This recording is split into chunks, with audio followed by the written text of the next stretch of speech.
isang tinig na matagal nating hinintay sa entablado ng Barcelona. Pagkatapos ng halos isang dekadang pananahimik sa paggawa ng mga konsyerto, opisyal nang nagbabalik ang lokal na pop singer na si Miss Lian Mendoza.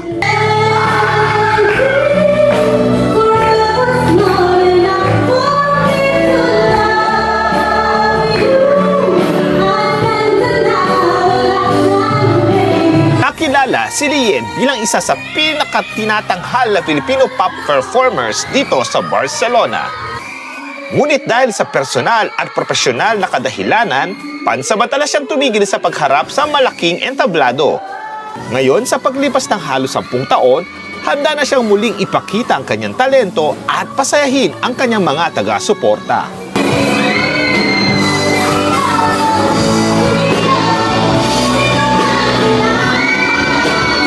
Gaganapin ang kanyang grand comeback concert sa December 27, 2025 sa Aquarela Music Restaurant. Isang espesyal na pagtatanghal bilang bahagi ng pagdiriwang ng ika-6 na anibersaryo ng Katambayan Channel at ng Filipino Migrants in Catalonia Association. So, noong 2016, yun po yung first solo concert ko po dito po sa Barcelona.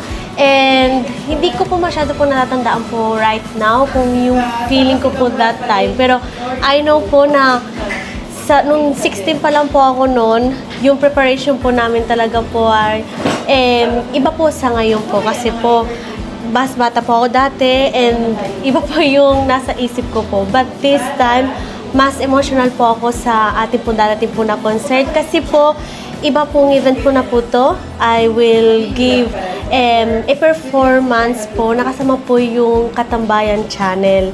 And it's one of my biggest experience po sa aking po singing career kasi po as in po si Kuya Ivan, ang tagal ko po nakasama po, and this time we will do a mini big event in that way.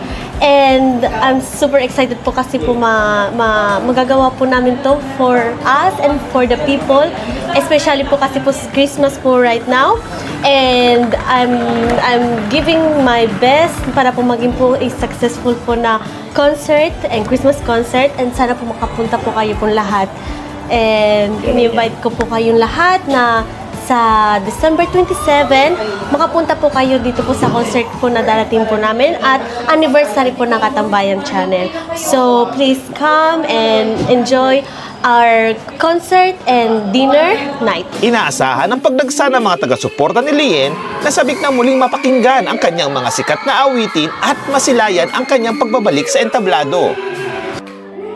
Hindi lamang basta ito simpleng konsyerto, kundi isang pagdiriwang ng talento, komunidad at pagbabalik loob sa sining na minsan ikinintal ni Lian sa puso ng mga Pilipino sa Barcelona.